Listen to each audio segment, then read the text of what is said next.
I slammed my phone screen face down, cutting off the credit collector midway through his extortionate threat. My temples throbbed like a jackhammer, while my mind spiraled into utter chaos. Looking around, I took in my luxurious new surroundings, a desk buried under a mountain of empty instant noodle boxes, 2 dusty towers of printed paper, and an Askew name tag near the keyboard reading Lin Yu, lecturer, School of Mathematics and Computer Science, Jianghai University. The face on the badge was mine, yet not quite. That made sense, considering I was actually dead. I distinctly remembered the freezing, icy river back in March, a 13-year-old kid slipping under the bridge, and my brilliant decision to dive right in. I grabbed his hand, but the current dragged me under, slamming the back of my head straight into a rock. The last thing I saw was the kid getting pulled to safety while I sank into the abyss. Then I woke up at this desk. One Lin Yu died, and the memories of another Lin Yu hijacked my brain. It took me 5 solid minutes to digest 28 years of this guy's pathetic existence, and every second of it made my blood run cold. My predecessor shared my name, possessed a master's degree in math from Jianghai University, and secured a bottom-tier lecturer position purely through nepotism. His academic ability was literally zero, and his teaching style consisted entirely of reading PowerPoint slides while arriving late and leaving early. Yet, that was not even the worst part. The true nightmare was that this absolute scumbag actively harassed female students. He sent late-night WeChat messages, forced private tutoring sessions, and engaged in unwanted physical contact, targeting at least 3 girls. My knuckles turned white as I gripped the phone and scrolled through his WeChat inbox. The first pinned chat was from Dean Zhang, stating that my teaching assessment was this Friday, and failing meant immediate termination. Today was Tuesday, leaving me exactly 3 days. The second pinned message came from an unmarked contact with a cat avatar, explicitly warning me that she remembered everything and would not tolerate it this time. The text arrived at 11:40 last night. A quick peek at her profile confirmed my worst fears. Su Wan, a junior computer science major and one of his victims. According to my inherited memories, she had already submitted a formal complaint to the university, and an official investigation was underway. I was literally speedrunning my own ruin on day 1 of reincarnation. The third chat was from someone named Fatty Liu, eagerly asking if I was coming out tonight, because the boys were waiting. I did not even bother opening the voice notes. What kind of decent human beings could possibly be friends with my predecessor? I logged out of WeChat and opened the banking app to inspect my financial state. My account balance stood at 37.62 yuan. My credit card debt across 4 cards totaled 68,000 yuan. My online loans across 3 platforms totaled 79,300 yuan. My total liabilities hit a grand total of 147,300 yuan. To top it off, my rent was 1,500 yuan a month, due in a week, and I was completely broke. I slammed the phone onto the desk again. In my previous life, I ran a small tutoring center in a county town making 4,500 yuan a month. I lived for 32 years, never bought a house, never got married, and spent my extra cash buying study materials for poor kids. I was dirt poor in my past life, and now I was dirt poor in this one. After staring blankly at the water stains on the ceiling for a few moments, I flipped over my employee badge to check the class schedule taped on the back. This afternoon at 2 o'clock, I had advanced mathematics for the sophomore computer science class. It was currently 1:20, leaving me 40 minutes. My last class in my past life was junior high quadratic functions, and my first class in this life was college-level definite integrals. I leaned against the desk and pushed myself up. Survival was the priority. Surviving required keeping this job, and keeping this job meant passing that assessment in 3 days. Was I capable of being a university lecturer? I had no idea, but after 10 years of private tutoring and helping over 40 failing middle schoolers pass their exams, I knew one thing for sure. I could teach. At 1:55, I stood outside classroom 2-4 in teaching building number 3. Through the open door, the lingering chatter floated straight out. Students were complaining about my useless slide reading habits, and rumors were already flying about Su Wan's joint complaint letter. Peering through the crack in the door, I took in the battlefield. The first 3 rows were entirely empty, while over 30 students crammed into the middle and back. In the center, a ponytail girl sat with her arms crossed, exuding pure hostility toward the podium. Beside her sat Su Wan, head down, nervously clutching her phone with trembling fingers. She sat squeezed against the wall with her backpack on her lap, ready to bolt at any second. The back row was even better. A guy in a hoodie had his phone propped on a water bottle, actively recording the empty podium to film a video about a lazy lecturer for social media clout. First 3 rows empty, girls cursing my existence, guys filming my downfall, and a harassment victim traumatized in the corner. What a wonderful legacy my predecessor left behind. I took a deep breath, pushed open the door, and stepped inside. The room quieted down slightly, though the background noise never truly stopped. Most ignored me completely. Suwon tensed up as her roommate squeezed her hand under the desk. I walked up to the podium, set down the textbook, and glanced at the assigned chapter on definite integrals. Beside the title, my predecessor had scribbled a two-word note. Read all. I stared at those words for 3 seconds, then snapped the book shut. I called out to the class, but nobody bothered to respond. I asked who ordered delivery yesterday. A boy in the middle row looked up in confusion. I picked up a piece of chalk and wrote a single number on the board, explaining that a delivery rider traveled 3.2 kilometers in 8 minutes, and asked for his average speed. Someone muttered back that it was 24 kilometers per hour. I noted that the rider stopped at a red light for 30 seconds before accelerating to 35 miles per hour downhill, writing out a second line. I explained that his velocity at every single instant was called the derivative. In the back row, the guy recording the video paused his scrolling and slowly raised his head. As I placed the chalk stub into the tray, a sudden, precise wave of information flooded my mind. A system interface activated, announcing that I was conducting real, effective teaching. It registered 4 students who understood the physical meaning of the derivative, granting me basic intuitive calculus computation skills as a reward. The chalk slipped from my fingers and hit the floor. Outside the window, a sparrow darted across the trees. My brain instantly analyzed its flight path, calculating its exact speed, acceleration, displacement function, and coordinate changes as crystal clear numbers. With just 4 students understanding me, I gained this level of computational power. What would happen if all 37 understood? The chalk bounced off the floor and rolled to the edge of the podium. I bent down, picked it up, and felt my fingers tighten around the white cylinder. Those numbers were still burning through my brain.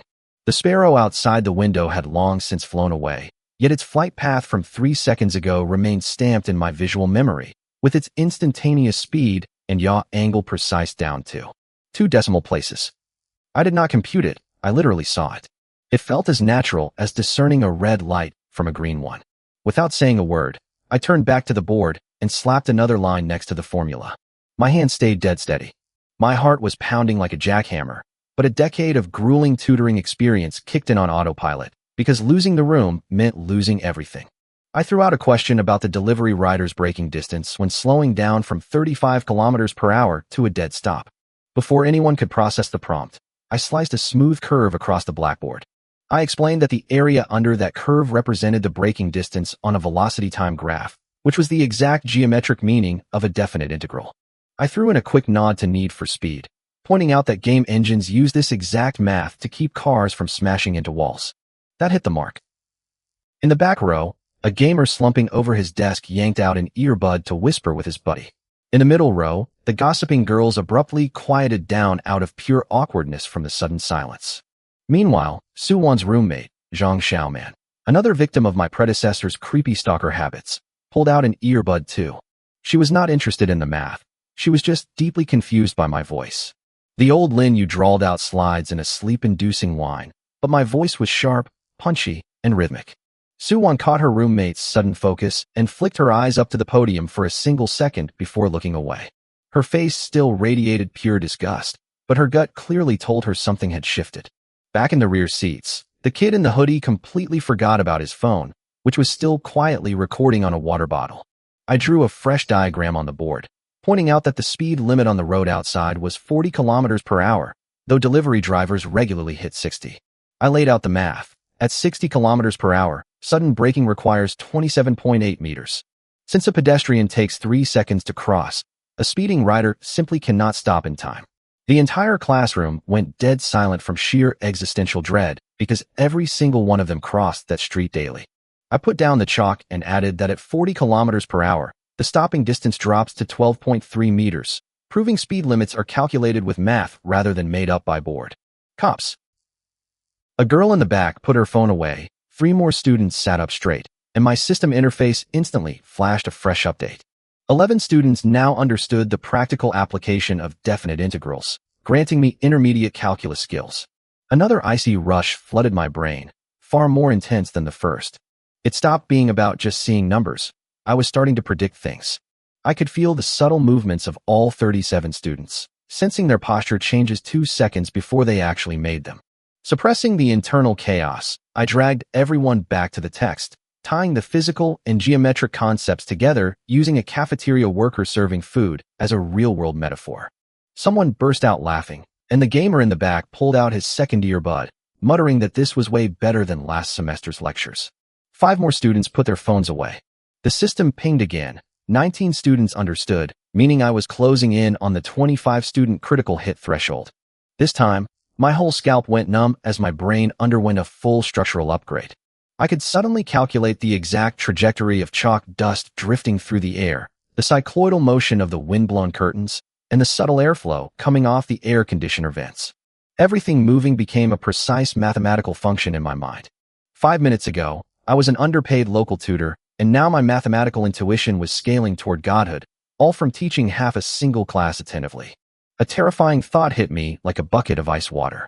If this system had no upper limit, if every subject I taught unlocked God-tier mastery fueled by student feedback, I could eventually master physics, chemistry, medicine, engineering, and finance. An ordinary tutor had the cheat code to reshape the world. My palms were soaking with sweat, but I had zero time to space out. 37 pairs of eyes were pinned on me. I grabbed the chalk to test a theory, announcing a topic outside the textbook, the application of calculus in stock candlestick chart analysis. The classroom instantly blew up. The slumping kid in the back was slapped awake by his buddy. The middle row girls stopped chatting entirely, and even Suwon couldn't resist staring at the board. I drew a standard candlestick chart and explained how the first derivative represented the rate of price change, while the second derivative revealed whether that momentum was accelerating or slowing down. When the first derivative hit 0 and the second went negative, you were looking at the peak, the absolute best moment to sell. I scribbled formulas at lightning speed, translating every complex step into plain English. The room was so quiet you could hear a pin drop, and all 37 phones were completely dark. The recording phone in the back had been running for 34 minutes straight, totally forgotten by its owner.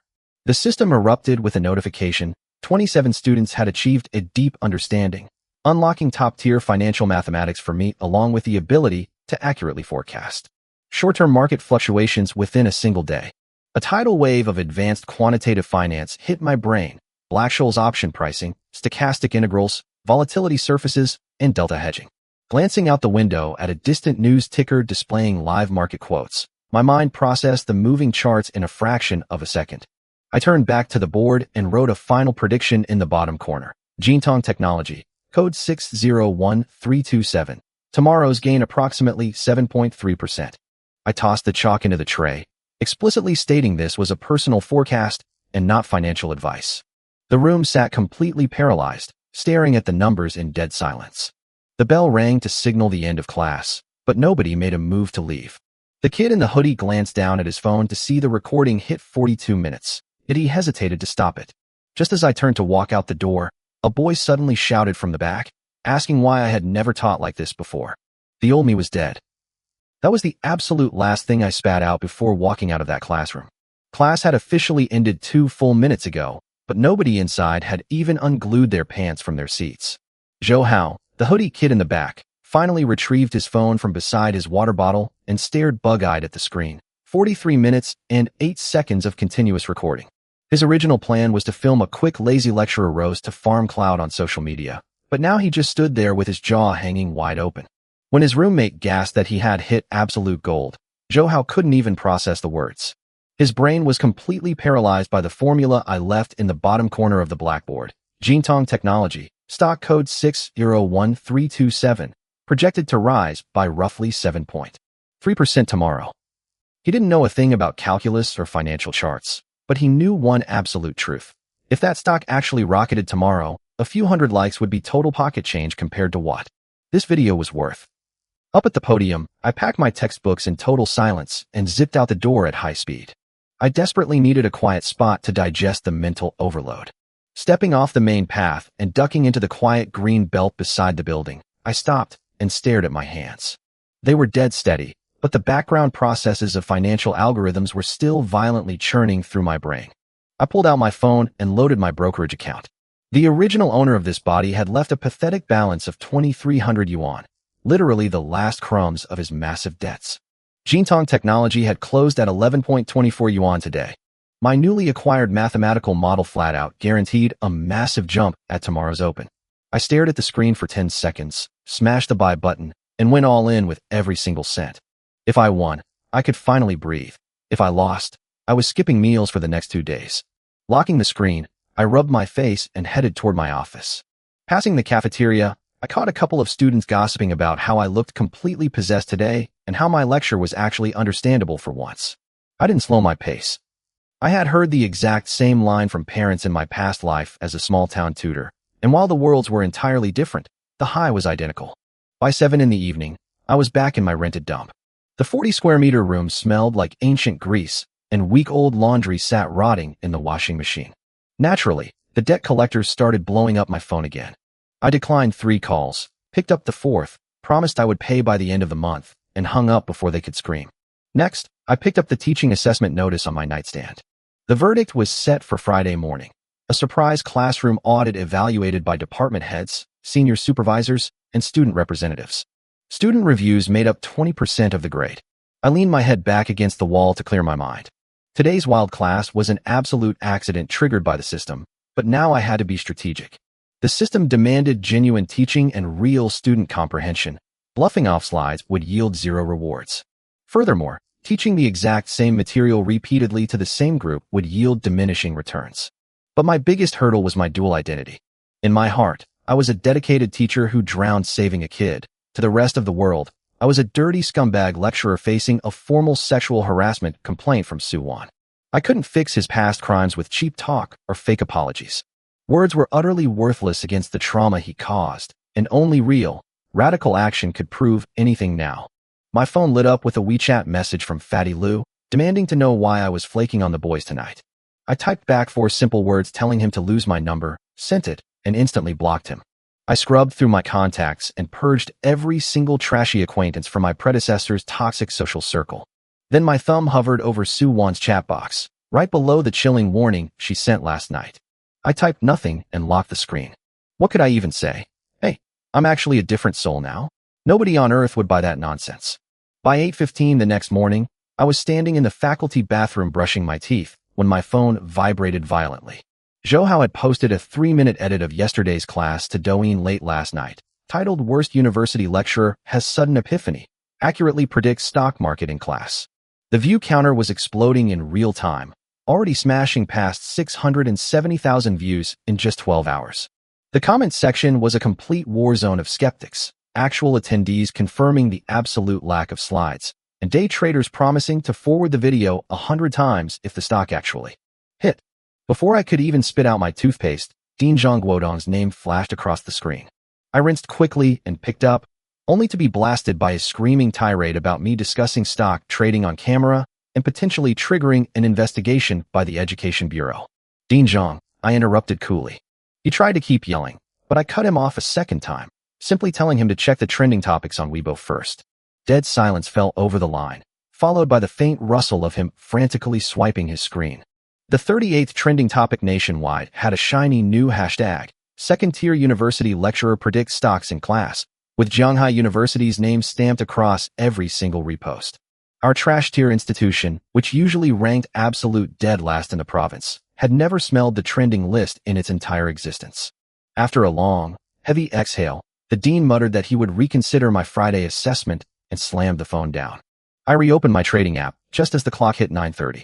The opening auction data for Jintong Technology flashed onto the screen. The stock opened at 11.87 yuan, shooting up 5.6% instantly. My phone blew up with nonstop notifications. My student WeChat groups were going absolutely chaotic over the massive gap up open, while traders were kicking themselves for not buying yesterday. I ignored every single notification and kept my eyes glued to the live tick chart. At 9:47, the price hit 12.02, up 6.9%.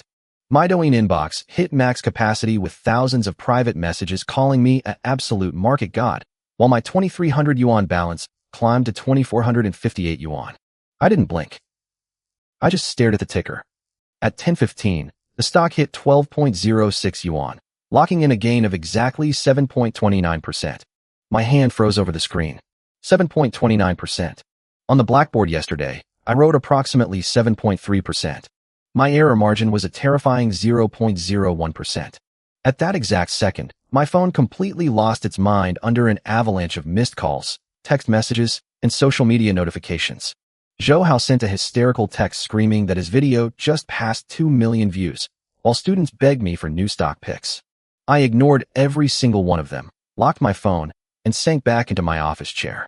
That 158 yuan profit was the very first piece of real income one earned in this new life. Earned by my own brain, not handed out as charity. Meanwhile, 20 kilometers away in the city center, inside an unmarked gray building, a group of people pulled up the 2 million view video on a massive conference screen. The screen paused on my face alongside the text Lin Yu, mathematics lecturer, Jianghai University. A quiet command echoed across the dark room, ordering an immediate, full-scale investigation on me. In a windowless, gray and white conference room 20 kilometers away, an intelligence officer named Wang Zhihai tossed a thin file onto his table. My face, captured in a black-rimmed glasses photo from my university ID, stared back at him next to a snapshot of my stock prediction on the blackboard. His subordinate, Shen Lei, happily listed my pathetic life stats. 28-year-old math lecturer, completely ruined credit report, for overdue credit cards, 3 predatory loan apps hounding me, and a monthly salary of 4,000 yuan. I was so broke I paid my electricity bill the day before the power company pulled the plug. Wang Zhihai scoffed that I was too much of a financial disaster to even qualify as a spy. Yet, staring at my Jintong technology prediction, which hit a 7.29% gain against my estimated 7.3, he knew a desperate guy buried under 140,000 yuan in debt was easy pickings for foreign intelligence agencies. Instead of opening a formal case, he decided to send a rookie officer to shadow me under the guise of a routine practice drill. That rookie was Li Wenhao, a 25-year-old recent national security graduate with a round, unremarkable face that blended into any college crowd. His superiors handed him my file, instructing him to audit my classes secretly and monitor my interactions. Flipping through my past evaluations filled with scathing reviews demanding my termination, Li Wenhao grinned. He figured watching over a lazy, bottom-tier lecturer was going to be as relaxing as an early summer vacation. Meanwhile, on the 4th floor of the girls' dormitory, room 307, Su-Wan was staring at a copy of the formal whistleblower letter she drafted against my predecessor. She and 2 other victims, including her roommate Zhang Xiaoman, had detailed their horrific experiences in under 800 words. Zhang Xiaoman nervously pointed out that my stock prediction video had gone viral, making the university desperate to ride the clout wave. Without solid evidence, screenshots, or witnesses, raising a scandal now might prompt the school to protect me and destroy their chances for graduate school recommendations. Su-Wan folded the paper and shoved it under her pillow, her eyes resolved. She remembered the terrifying thud of my predecessor closing his office door during a fake tutoring session. She knew the odds were stacked against them, but she refused to back down if it meant stopping another girl from getting targeted. At noon, Su-Wan and Zhang Xiaoman walked down to the cafeteria. Sitting on a stone bench along the path was me, staring intently at my phone screen while a bowl of steaming noodles sat untouched in front of me. Su-Wan froze, recognizing the exact spot my predecessor used to lurk to creep on female students. But as she paused to look at me, something felt completely off. I wasn't eyeing anyone down. I was completely absorbed in my phone, wearing a fierce, stressed-out scowl. Zhang Xiaoman tugged her arm to keep moving. Su-Wan turned away, but she couldn't unsee the bold title flashing across the top of my phone screen, Teaching Plan. The stone bench beneath me was absolute ice. My inherited memories reminded me that my predecessor chose this exact spot because it faced the main entrance of the girls' dorms, acting like a creep waiting for prey. My stomach churned so hard I nearly vomited up my untouched lunch. I was not there to stare at anyone. I whipped out my phone, searched local news, and fell into a rabbit hole about fake paper data, inflated school ratings, and dismal graduate employment. One local tech owner openly blasted our education system, claiming 10 recent computer science grads could not write a single line of working code after 4 years of college. The top comment read, "What we learn in class and what companies actually use are 2 completely different worlds. Is that my fault?" I rubbed my temples. My predecessor's department had an ancient professor using 15-year-old slides to teach obsolete frameworks, while advanced math was just someone reading textbooks out loud. I pushed the cold noodles aside. 2 paths fought in my head. Path 1 was immediate survival. I had another math class tomorrow and a crucial teaching evaluation on Friday. Path 2 was my long-term mission. The system granted me unlimited mastery over anything I taught. In my past life, I dropped out of a prestigious graduate program because I hated the petty politics, opting to teach middle schoolers in a small town instead. I only changed a dozen lives back then, but now I had a system, a university classroom, and internet fame. If the world's education system was truly broken, I was going to teach real, life-changing skills. My heart hammered with a long-lost sense of purpose. I plan to use tomorrow's class to show how math actually explains the world, mapping out lessons on probability in decision-making and linear algebra in image processing. I grabbed my chopsticks to finish my soup when something caught my eye near the teacher-student communication corridor 50 meters away.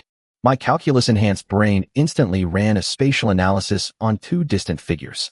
One was dragging the other into the bushes. The victim was a small girl in a faded blue hoodie with a ponytail. Qinyue, the third victim from my predecessor's memories. My bowl slammed onto the table and flipped over as I vaulted off the bench. My knee smashed into the stone, splashing soup everywhere, but I didn't care. I sprinted toward the woods. My brain broke the 50-meter dash into pure data. The attacker moved at 1.2 meters per second, and she would be out of the security camera's view in 10 seconds. As I closed in, the detail sharpened. A tall, muscular blonde guy in a blue polo had his arm wrapped around her waist, dragging her while a short-haired guy stood guard. Qinyue struggled. Her canvas shoes skidded on the gravel, and her mouth was muffled. I burst onto the trail. The guard turned, but I blew right past him.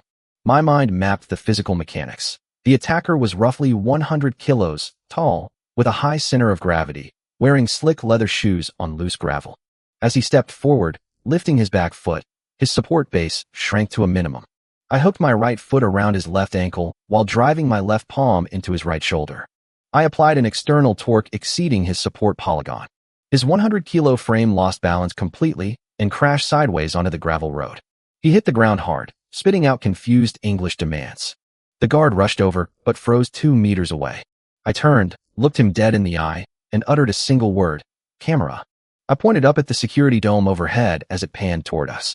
The guard's face changed. He grabbed his friend, and they backed off a few meters. They didn't leave, but they stopped attacking. Qinyue collapsed onto the dirt, trembling from the adrenaline crash, her elbow bleeding. She looked up with relief, but the second she recognized my face, her expression shattered into pure horror. I was the monster from her nightmares who cornered her last year. She shrank back into the thorny bushes, weak legs scrambling to get away from me, unable to even scream. I took 2 big steps back, standing a full 3 meters away, and held my hands out with open palms to signal I was not a threat. I told her in a calm, flat teacher voice that she was safe, and that she should call someone she trusted to pick her up. I promised to stay back or leave entirely if she wanted. She stared at me, trembling, then pulled out her phone to call the campus security office while keeping an eye on me. She didn't realize the old Lin you would never stand 3 meters away. After hanging up, she messaged her dorm group. I glanced back at the 2 foreign guys. One was pulling out his phone to record us. Looking up, I calculated the security camera's rotation. It had a 3-second blind spot every 20 seconds. A terrible gut feeling hit me. The people arriving next might not be coming to help her at all. Lu Xingye from the Academic Affairs office rolled up on a squeaky electric scooter, sweating bullets. Braking hard on the gravel, he took in the disaster zone. A bleeding girl on the dirt, me standing 3 meters away, and 2 tall foreign exchange students watching like it was a free show. His face instantly twisted into that classic, spineless administrator grimace used by bureaucrats who are utterly terrified of offending either side. Before he could even squeak, Su Wan and Zhang Xiaoman came sprinting from the cafeteria. Seeing her friend bruised on the ground, Su Wan charged over like an enraged mother hen, shielded Qinyue, and glared at me like a judge delivering a death sentence, demanding to know what I did to her. Lu Xingye rushed in like a clumsy referee, pulling out his phone to play the security footage. The clip was crystal clear. A blonde guy dragged Qinyue into the woods, a figure rushed in like a gust of wind, and the attacker hit the deck hard. Timestamp, angle, and rescue were totally undeniable. Su Wan and Zhang Xiaoman stared at the screen, replaying the 12-second clip 3 times. The pure rage on their faces drained away, replaced by total, glitching bewilderment. Their mental folder labeled Absolute Scum Lecturer suddenly had a hero photo jammed into it, causing their internal systems to crash on the spot. Su Wan stayed in her defensive stance, her knuckles turning white, completely speechless. Relieved, Lu Xingye called the International Affairs office. 10 minutes later, he hung up with a sleek, polished smile and began gaslighting the traumatized girl. He claimed the M-country exchange student was just engaging in a warm cultural greeting, explaining that physical contact was just a friendly misunderstanding. He added that the university was desperately trying to boost its international rankings, so blowing this up would ruin things for everyone.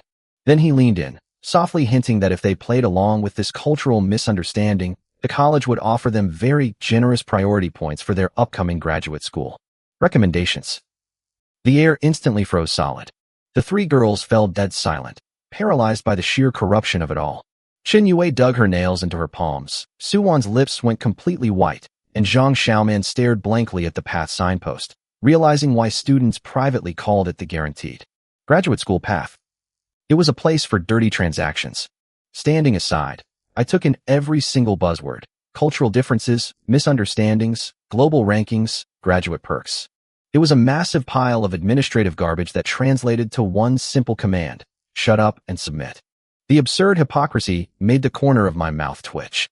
I didn't preach to the girls because they had their own lives to navigate.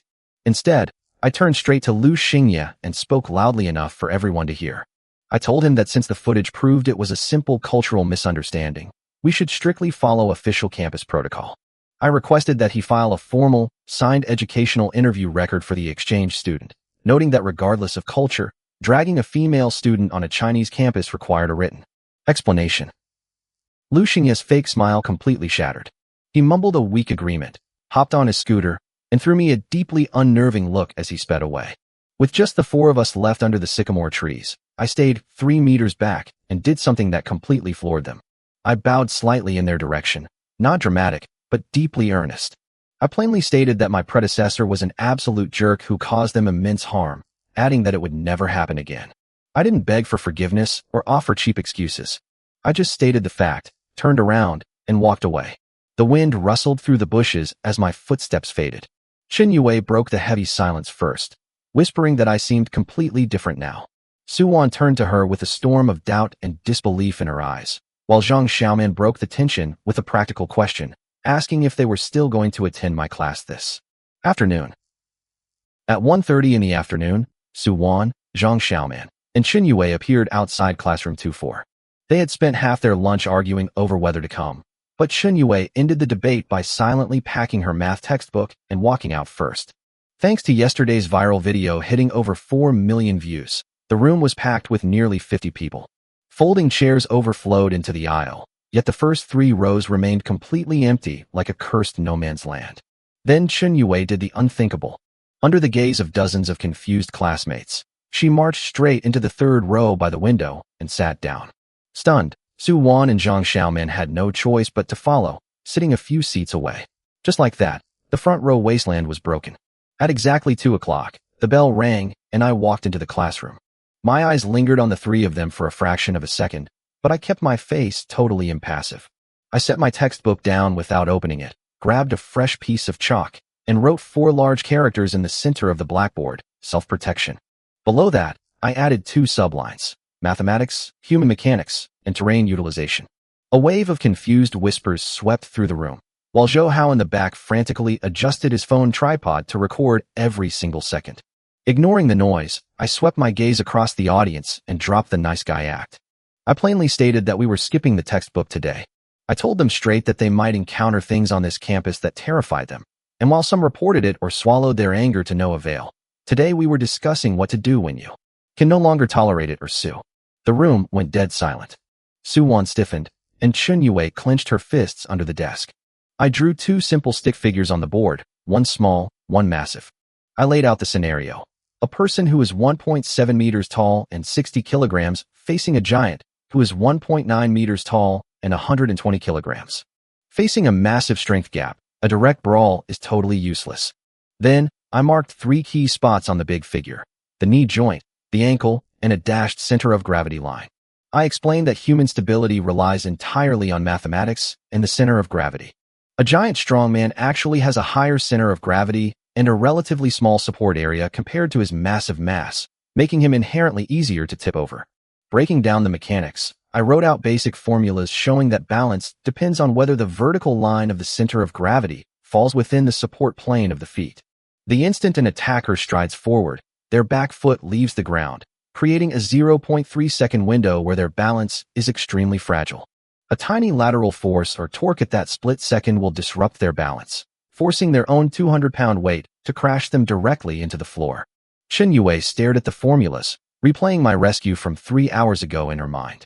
She finally realized my swift leg hook on that massive exchange student wasn't brute strength. It was pure, cold calculation. I tossed the chalk, walked over to a stack of metal folding chairs in the corner, and picked one up with a sharp click. Looking out at the crowd, I casually announced that theoretical talk was meaningless. I invited any male student who thought he was a tough fighter to step up and attack me with everything he had, promising I would only defend. In the back row, a chair scraped violently against the floor. A 6-foot-tall basketball forward with broad shoulders stood up, a smug, provocative grin spreading across his face as he accepted the challenge. Zhao Lei, the school basketball team star forward, stepped out from the back row looking like a solid brick wall. He was 6'1", packed with muscle, and had hated my predecessor for months over the Su-1 harassment rumors. He had been itching to beat my lights out, and my open invitation to fight was like a gift straight from heaven. He strutted down the narrow aisle, heavy steps asserting his dominance, fully imagining himself knocking off my glasses and playing the hero in front of Su-1. When he reached the podium, the room went dead silent, and Zhou Hao locked his phone camera onto us. Zhao Lei cracked his knuckles, sneered at my smaller frame, and warned me not to regret letting him go all out. I held my gray folding chair in one hand, pushed up my glasses with the other, and repeated my instruction to give it everything he had. Just as he shifted his weight to attack, my system pinged with a massive wave of information. 32 students were hyper-focused on my live mechanics demo, triggering a full return reward, mastery-level combat techniques, terrain intuition, and tactical spatial awareness. In a microsecond, my brain digested decades of martial arts theory, how to generate max power from the hips, how to execute effortless joint locks, and how to read every physical blind spot on this tiny podium. Zhao Lei took a hard step forward with his right foot and threw a massive, wind-splitting right hook straight at my nose. A few girls covered their eyes. I tilted my head less than 2 inches to the left, letting his fist slice harmlessly through thin air. His momentum dragged his entire upper body forward, shifting his center of gravity completely off his support base. Keeping my chair in my left hand, I rested my right palm gently on his shoulder and gave a subtle downward push. Guided by his own kinetic energy, his 185-pound frame stumbled 2 steps forward. To his credit, his athletic lower body kept him from falling. Red-faced and humiliated, he turned around, lunged in, and grabbed my shirt collar with his massive hand. The moment his fingers made contact, I used the folding chair like an extension of my arm. The metal legs deftly scooped into the gap under his elbow, creating a simple lever against his forearm. With a quick flick of my wrist, I pried his 100-kilo bench press grip off my shirt like it was nothing. Panicked and gasping, he lowered his head like an enraged bull and charged straight at my midsection to tackle me down. I casually set the folding chair onto the concrete floor with a quiet thud. Its metal leg landed precisely where his lead foot was coming down. His shoe tip kicked the chair leg, sending his top-heavy body plunging face-first toward the sharp concrete edge. Before his front teeth smashed into the floor, my right hand shot out, grabbed his collar, and yanked him upright. He stood there panting, sweating bullets, completely frozen in shock as he realized I had just saved his face from being destroyed. I hadn't taken a single step back, thrown a single punch, or moved the chair more than 2 feet. I released his collar, patted his shoulder, and casually noted that while his physique was decent, his core strength needed serious work. After 3 seconds of stunned silence, someone in the back started clapping. The applause spread instantly into a roaring ovation. Zhao Lei stood frozen, his face shifting from rage to utter awe. I ignored the cheers, looked at my right hand, and held up a tiny piece of chalk I had snatched during the scuffle. As the applause died down, I informed the class that this half-inch stub of chalk could save their lives in a real crisis.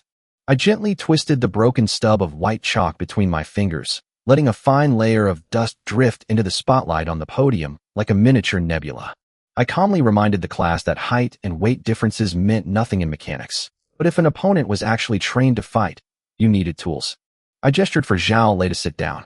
Still flushed with embarrassment and excitement, he treaded lightly down the steps, skipped the back row entirely, and took a front row seat right next to Su-1, staring wide-eyed at the podium. Facing the room, I demonstrated how an unfolded metal chair served as a 45-centimeter shield to compress an attacker's space, then snapped it shut with a sharp click to show its power as a 3-kilogram lever. Writing the torque formula on the board, I noted it was basic high school physics. Shifting back to the fragile chalk, I explained how a quick flick to the eyes or nose could cause intense stinging pain and respiratory distress, buying a vital 2-second window to run. To demonstrate, I whipped my wrist with explosive force.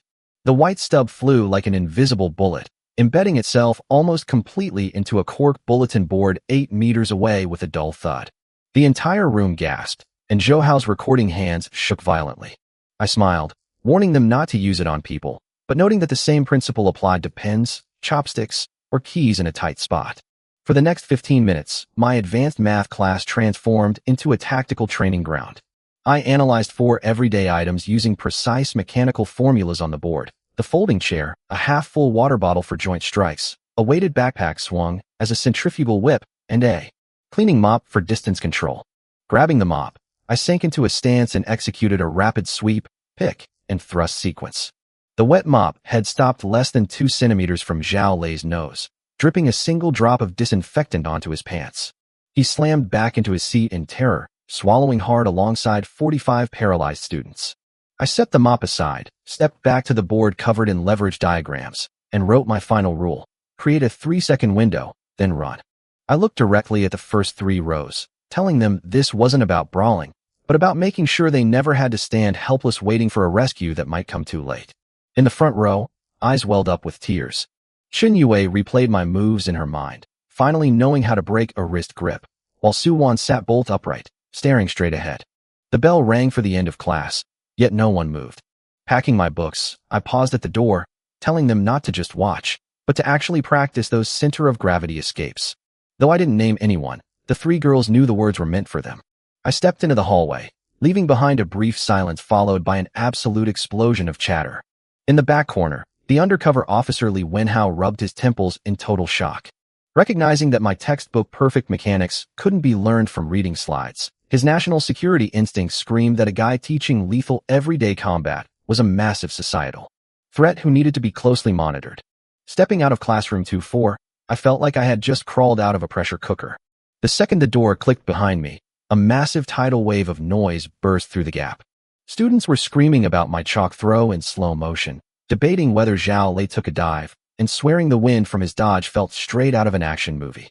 Inside, 7 or 8 guys crowded around the podium where Zhao Lei sat sweating, his face a complete mess of red and white. Panting heavily, he deadpanned to his friends that he didn't throw the fight at all. He admitted his first punch was aimed straight at my glasses with maximum force, yet he couldn't even touch the hem of my shirt.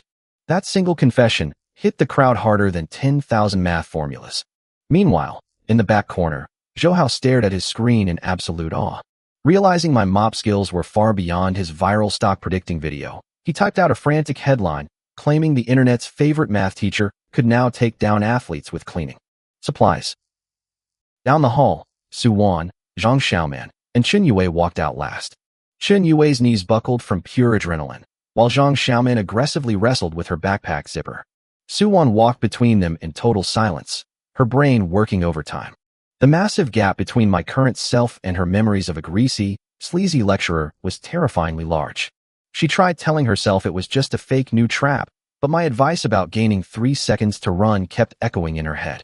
Reaching the courtyard, the cool breeze from the artificial river hit us. Chen Yue stopped in her tracks, raised her bruised wrist, and softly announced she wanted to practice the wrist release move immediately so she would never have to wait for a savior again. Zhang Xiaoman offered to train with her on the spot. Su-Wan stood frozen, hearing my previous apology repeat in her mind. She desperately wanted to call it an act, but Chen Yue softly pointed out that regardless of who I used to be, my rescue earlier today was undeniable. Su-Wan knew the truth. She had seen the footage of me tearing up my knees on the gravel to save her, and there were no cameras around for me to put on a show. Back in their dormitory, Chen Yue washed her face and pulled up my old contact on WeChat, staring at the greasy selfie profile picture she had kept as evidence.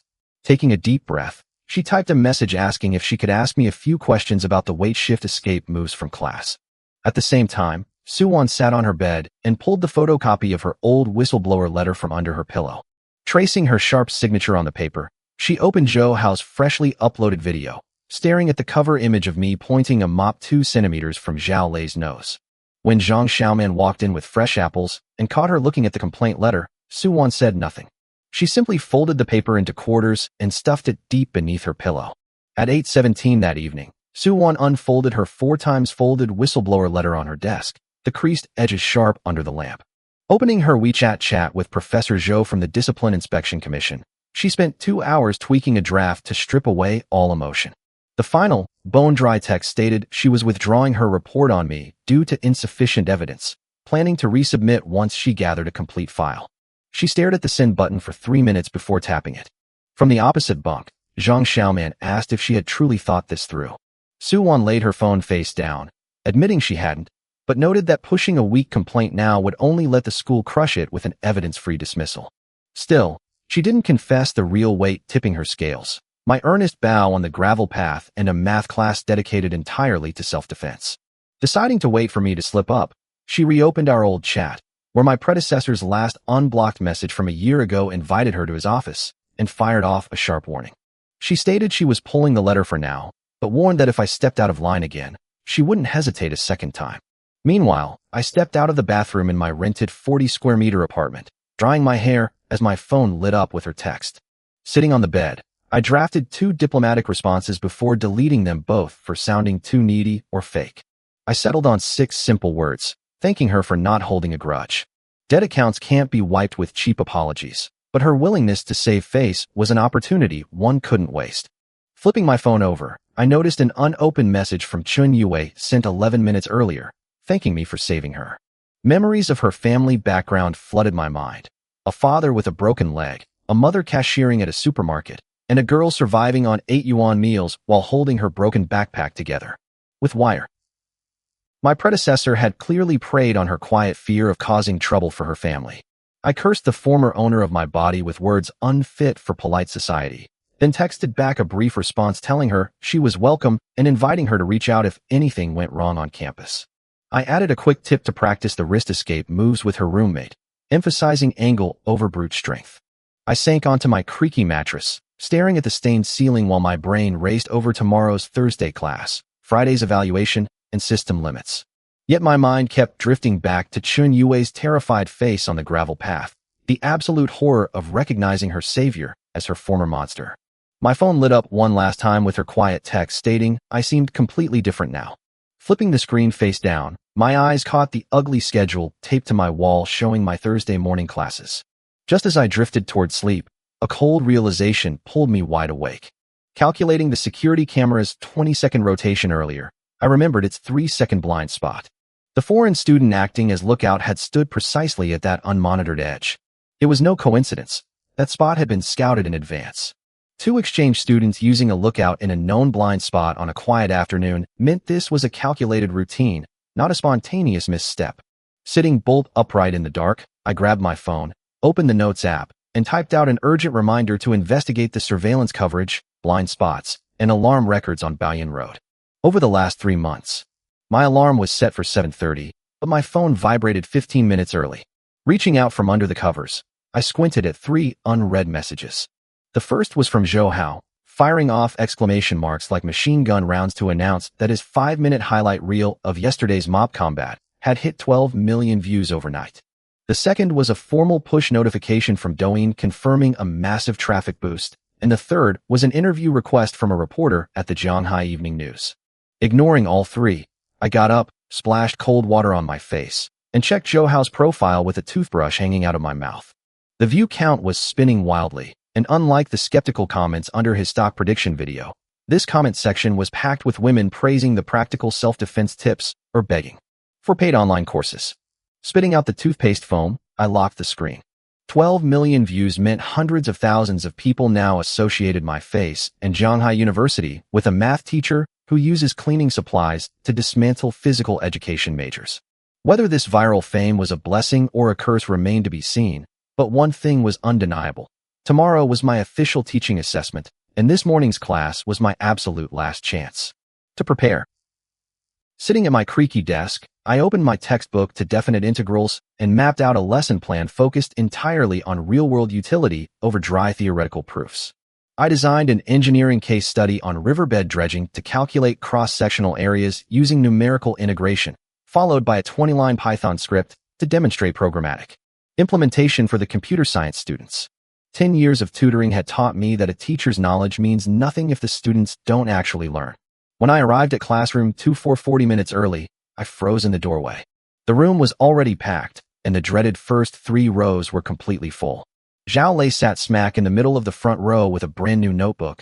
Chen Yue sat in the second row by the window with a voice recorder. An art student was sketching my previous mechanics diagrams on the blackboard, and Su Wan had moved up to the third row.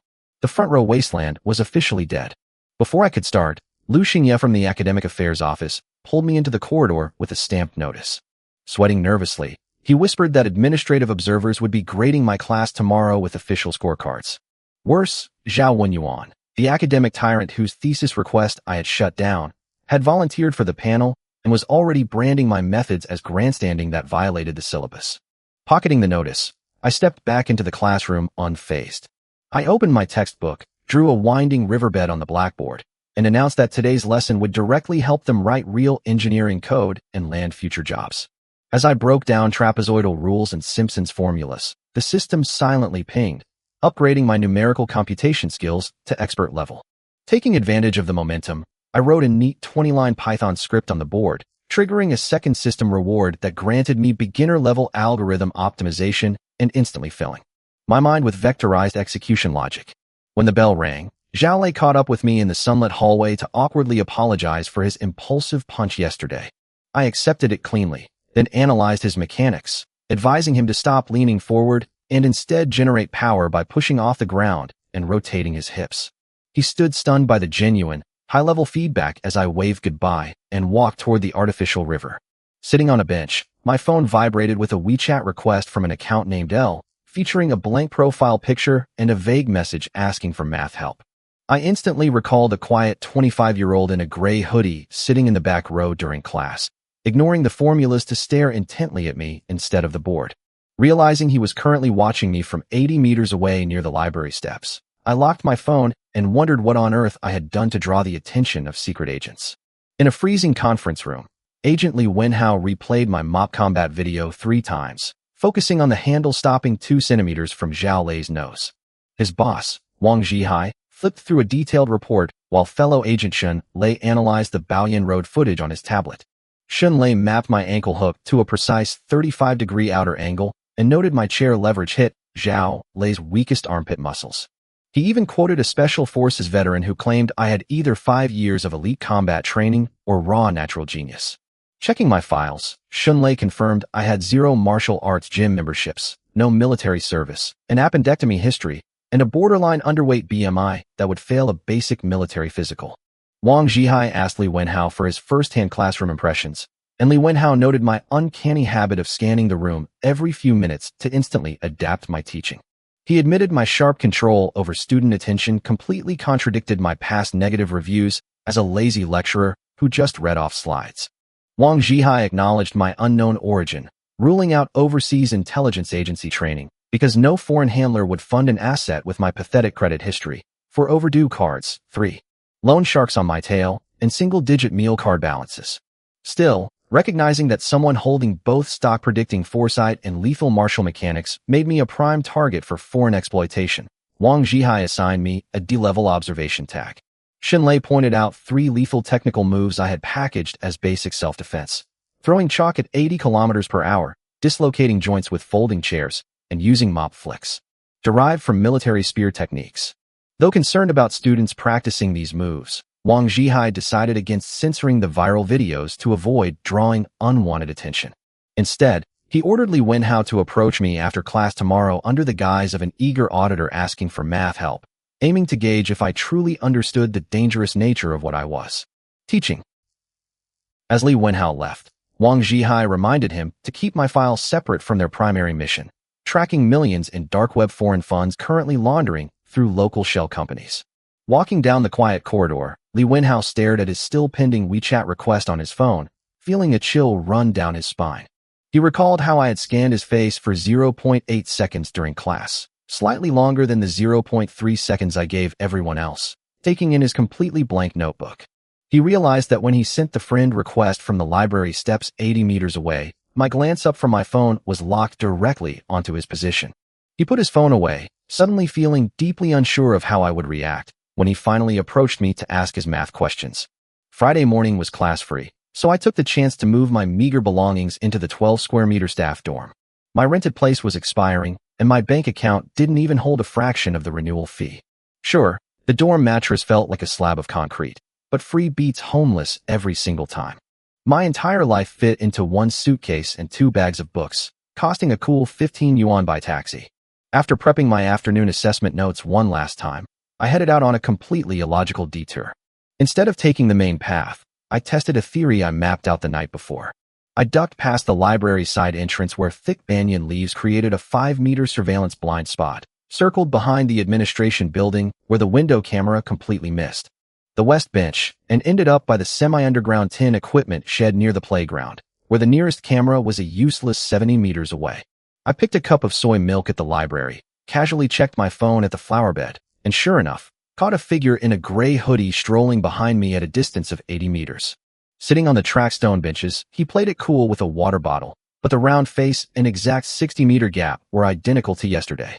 10 years of teaching had given me a spidey sense for being watched, thanks to helicopter parents constantly lurking in hallways. A reporter would have blocked my path on day one, and debt collectors would be using a megaphone. That left 2 options, law enforcement or a spy.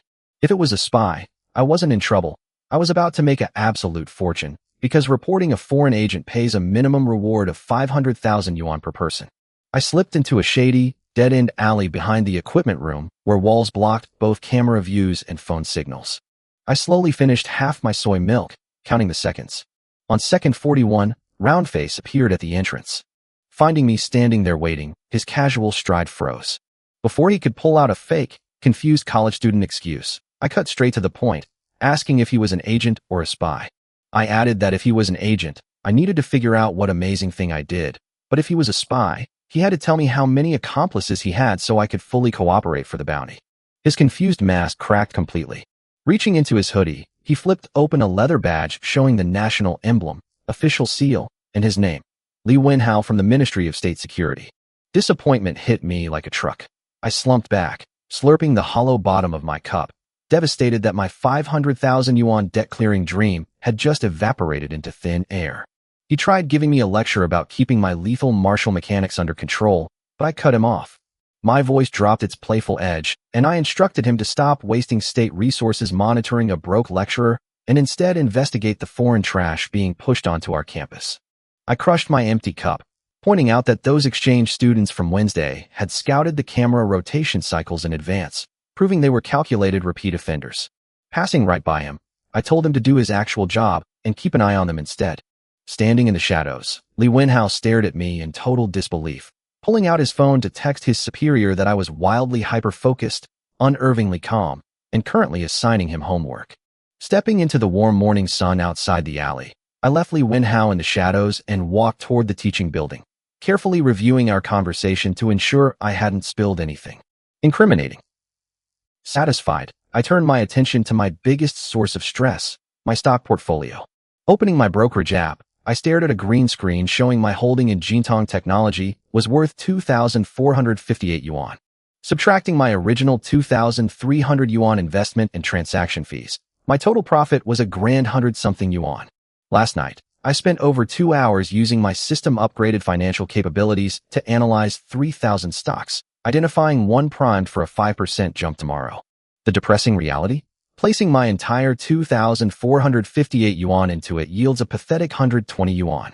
At that pace, paying off my 130,000 yuan debt would require over 1,000 flawless trades without a single mistake. That isn't a trading strategy, it's a pipe dream. I desperately needed real capital. Leaning against the railing near the teaching building, I spent 10 minutes testing every loan app in existence. Bank apps flagged my dismal credit score in bright red text.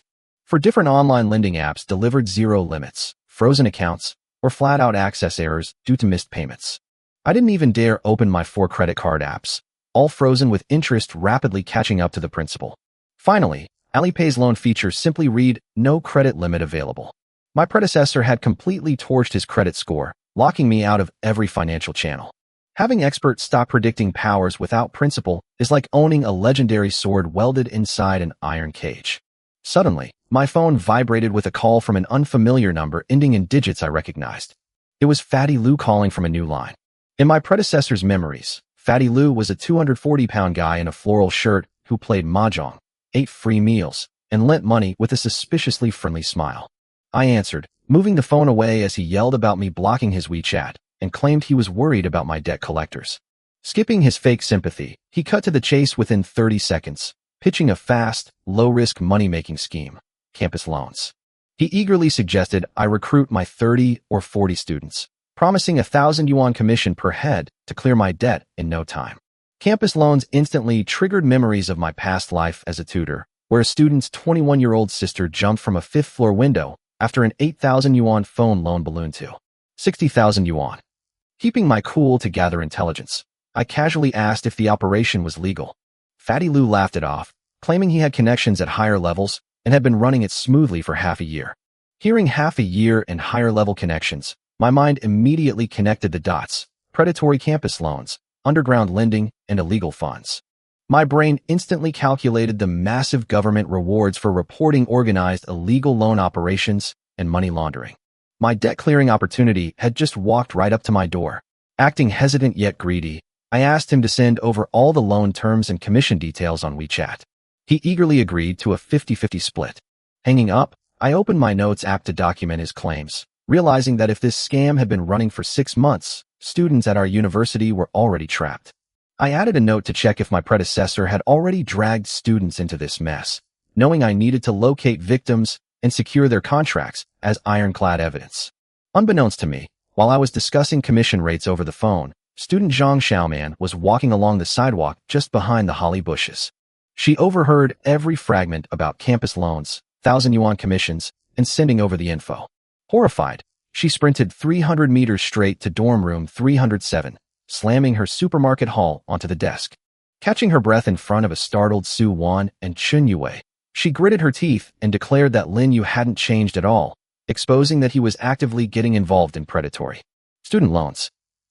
Zhang Xiaoman recounted the overheard phone call with terrifying accuracy, piecing together the wind-blown fragments into a solid narrative. She detailed how I had agreed to recruit students for campus loans at 1,000 yuan commission per head, even asking about interest rates before telling the caller to send over the details. Su Wan sat silently on her bed, realizing from Xiaoman's unusually hushed tone that this wasn't exaggerated anger, but a grim, unscripted reality. When asked for her thoughts, Chen Yue rubbed the fading red mark on her wrist and hesitantly suggested I didn't seem like that kind of person. Xiaoman immediately snapped, holding the table tightly as she insisted the words were unmistakably clear and warned Yue against letting a single rescue blind her.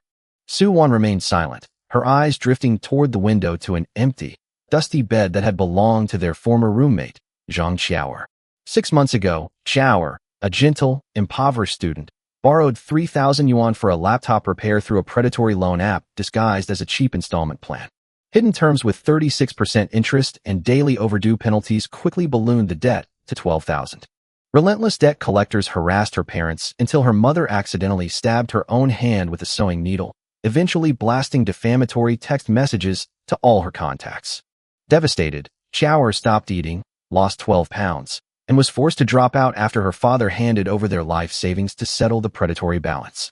She left her cat-shaped mug behind, dragged a small suitcase out the door, and vanished forever. For room 307, campus loans were a deeply personal tragedy. Su Wan pulled her creased whistleblower letter from under her pillow, her fingertips turning white as she bitterly regretted withdrawing it yesterday under the impression that I had changed.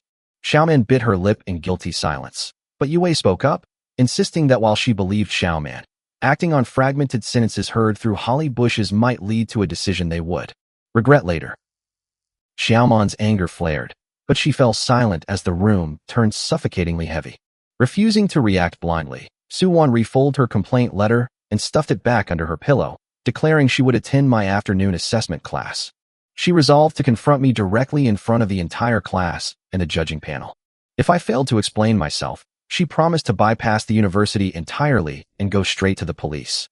By 12:30 on Friday afternoon, the line outside classroom 24 stretched all the way down the corridor to the stairs. Zhao Lei camped at the very front on a blue cushion like he was buying concert tickets, while Zhou Hao stood right behind him loaded with camera tripods and power banks. When the doors opened at 1 o'clock, the crowd surged in, claiming the front 3 rows within 30 seconds and packing the aisles with stolen folding chairs. In the back row, Zhao Wenyuan tapped his fountain pen cap rhythmically beside 2 fellow review panelists, while Dean Zhongguodong sat quietly in the corner pretended to just be passing by, an agent. Li Wenhao blended into the student crowd.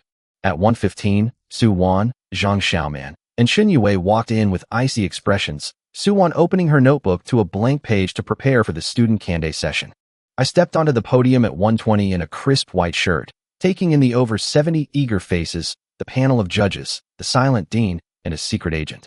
I paused for 3 seconds before launching straight into a real-life case study, writing Matewan Takeout on the board to illustrate operations research and path optimization.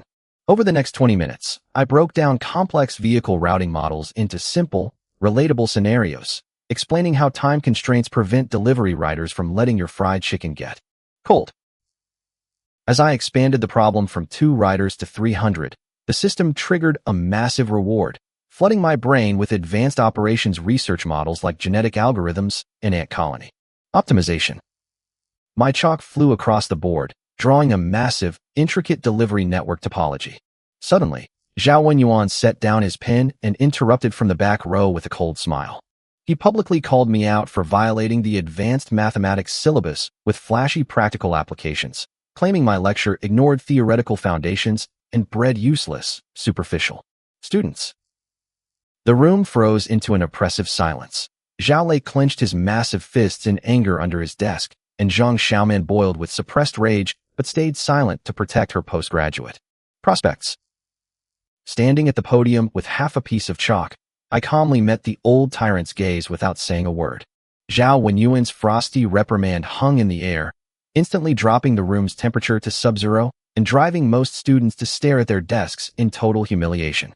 Massive Zhao Lei looked like a trapped bull under his desk, his fists clenched tight enough to pop veins, desperate to yell, but paralyzed by the old man's power over his graduation. Standing calmly at the lectern, I dusted chalk off my hands, dropped the remaining stub with a light click, and hit back. I smoothly acknowledged his point before asking why top Ivy League sophomores get to intern at tech giants doing work far beyond their basic syllabus without being accused of slacking on theory. I reminded the room that elite schools thrive because they link classwork directly to real industries, whereas our department still relies on 15-year-old programming textbooks that tech companies tossed into the garbage years ago. I walked over to the window, pointed at our dusty playground, and declared that a college degree has been losing its value for 30 years not because students are lazy, but because professors fail to keep up with the times. Textbooks can be searched online in 2 seconds, so if we do not teach practical applications like linear programming for logistics or probability for financial risk, we are useless. Behind me, the panel judges looked up with complex expressions. Dean Zhongguodong leaned forward attentively, and Zhao Wenyuan's knuckles turned white on his pen. Cornered, Zhao Wenyuan snorted that my ideas were pure idealism, snidely asserting that most of our ordinary students will just get by in dead-end jobs and do not deserve grandiose practical training. That brutal dismissal insulted every single student in the room. Zhao Lei nearly jumped out of his skin before his friend tackled him back into his seat, while Zhang Xiaoman clutched her pen in impotent rage, terrified of losing her postgraduate recommendation. Instead of arguing from the podium, I stepped down into the central aisle and walked directly among the students. I announced to their eager faces that there are no unteachable students, only teachers who do not know how to teach. Looking directly at Zhao Lei, Zhou Hao, and Xin Yue, I insisted that the future entrepreneurs, engineers, and leaders of this country are sitting right here in these desks, and I refuse to believe they cannot achieve greatness. The classroom sat stunned for 2 seconds before exploding into thunderous applause. Zhao Lei leaped up, pounding his palms raw. Zhou Hao nearly knocked his camera setup over, and Xin Yue clapped through tears of relief. Even Dean Zhongguodong and the other 2 panel judges joined in, forcing a thoroughly humiliated Zhao Wenyuan to sit in bitter silence as the dean firmly instructed him to save his complaints for the grading sheet. Returning to the podium as the cheers faded, I opened the floor for the required student Q&A session. Down in the second row, Su Wan gripped her notebook with trembling, angry fingers, ready to launch her ambush. The thunderous applause gradually faded, leaving a lingering electricity hanging in the classroom air. Walking back to the podium, I picked up my textbook, leaned forward over the lectern, and invited anyone with questions to speak up. Instantly, the classroom bubbled like a boiling kettle, with Zhou springing up first alongside his tripod-mounted phone. With an excited, trembling voice, Zhou asked how I had used mathematics to perform martial arts techniques during our recent altercation with Zhao Lei. Laughter rippled through the room as he awkwardly reenacted me prying off Zhao Lei's grip with a folding chair. Smirking slightly, I explained that combat is fundamentally high school physics, lever mechanics, torque, center of gravity, and inertia, promising to dive deeper into the profound relationship between math and kung fu whenever I found extra time, which provoked eager groans from the crowd. As soon as Zhou sat down satisfied, tall physical education student Zhao Lei stood up, his dark face flushing with embarrassment as he confessed to being a terrible student. He admitted that my recent classes had finally helped him realize the practical power of mathematics, yet he worried whether learning from a second-tier university like ours could ever secure him a good job in a brutal market. Recognizing the weight of his question, I paused for 5 seconds before pointing to the complex delivery routing topology on the blackboard. I reminded him that understanding 300 rider routes gives him the logic needed for a regional logistics manager position. Combining operations research with programming elevates him to a back-end algorithm engineer, and solving real-time citywide scheduling turns him into a chief architect. Stunned by this clear career blueprint, Zhao Lei sat down and began frantically taking notes while the judges and Dean Zhang Guodong nodded in visible approval. Just as the atmosphere reached its peak, Suwan rose from her seat like a specter rising from the deep, her icy expression instantly chilling the room into dead silence. With a cold, cutting voice, she looked me straight in the eyes and asked why I was involved in student loans. The entire classroom froze as she revealed that someone had overheard me discussing a 1,000 yuan commission per student loan over the phone earlier that afternoon. Her voice quivered with controlled fury as she shared the tragic story of their former roommate, Zhang Xiaoer, who had been forced to drop out the previous year after a predatory student loan destroyed her family's finances. She accused me of giving inspiring speeches on stage while secretly preparing to push my own students into a predatory pit, causing Zhao Wenyuan to smirk in the back row as he prepared his pen to write my final academic execution. Instead of getting angry, I asked about Zhang Xiaoer's current situation, learning that she had returned to her hometown to work in a garment factory after her father used their home renovation savings to settle the debt. I calmly admitted that the phone conversation she overheard was real, explaining that a predatory lender had called me and I had indeed requested the loan details. However, I pointed out that her source missed the start of the call where I questioned the lender about compliance, clarifying that I only pretended to agree in order to gather evidence. I pulled out my phone and displayed a WeChat screenshot from 11:30 that morning to the front row, showing my clear rejection message to Fatty Liu explicitly calling his operation illegal and refusing to promote it. As suppressed gasps filled the room and Suwon stared at the screen in shock, I assured her that her suspicion was entirely reasonable given the partial information she had heard. With a serious gaze, I added that I needed her help, asking if she knew the new name of the predatory platform that had driven Zhang Xiaoer away. Suwon stood rooted to the spot, completely thrown off guard. She had spent hours mentally rehearsing a grand cross-examination, only for me to bypass any desperate self-defense and calmly ask about Zhang Xiaoer's current situation. Tugged by Zhang Xiaoman, Suwon snapped out of her daze, her sharp tone softening as she admitted she wasn't entirely sure of Xiaoer's status. She explained that the loan platform was originally called Qingyun Jie before it rebranded, though she could contact Xiaoer's family to find out. I nodded, offering to analyze the platform's interest rate structure for illegalities if they could secure the loan contract and its new name. Realizing I was actively targeting the root of their friend's tragedy, Suwon slowly sat down and finally loosened her white-knuckled grip on her notebook. As the assessment wrapped up, Professor Hu Jin praised my fresh teaching style and awarded me top marks for innovation, while Qian Liling noted that my session saw the highest student engagement she had witnessed in 7 years. Even with Zhao Wenyuan slashing points under syllabus compliance, my final average score landed at 92. The academic affairs officer announced my passing grade, prompting a relieved wave of applause across the room, capped off by Zhao Lei jumping up and shouting his praises. After collecting my lesson plans, I watched the crowded hallway clear out. Zhao Wenyuan fled down the stairs with a sullen face, brushing past a politely distant Hu Jin, while Dean Zhang Guodong watched him go with a silent, telling glare. Meanwhile, Outside on the steps, Suwon convinced her skeptical roommates that using my math skills was their best shot at securing justice for Xiaoer, leading Xiaoman and Yue to agree to gather contract details and form evidence. Back in my office, I sank into my chair as my nerves finally unraveled. Passing the evaluation with 92 points kept my job safe, but my financial situation remained a minefield of persistent debt collectors.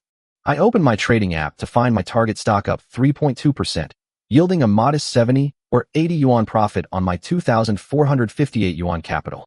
Realizing stock trading was too slow, my mind turned back to Qingyunjia. Fatty Lu was merely a low-level promoter, meaning a massive, illegal financial apparatus operated right above him. Uncovering that entire chain to report to authorities promised a bounty of thousands or tens of thousands of yuan, a far lucrative payout. With my newly acquired advanced operations research skills giving me high-level data analysis and network topology mapping, dissecting illicit loan accounts would be a walk in the park. Opening my notes app, I added a task to investigate Qin Jia's new identity and funding source directly beneath my previous reminder to check Baoyan Road surveillance coverage for the international student incident, sensing both cases might trace back to the same unpunished campus mafia. My desk landline rang with a summons to the dean's office. Taking a quick breather by the artificial river, I watched the falling leaves drift on the water, reflecting on how my past life as a small-town tutor left me helpless against life's unfairness. Whereas now I held the tools to cut through the darkness. At 5 o'clock, I knocked on Dean Zhang Guodong's door. He gestured for me to sit down, pushed a document bearing a bright red education department stamp across the desk, and revealed that the province was hosting a higher education teaching innovation showcase next month, announcing that he wanted to submit my name to represent our university.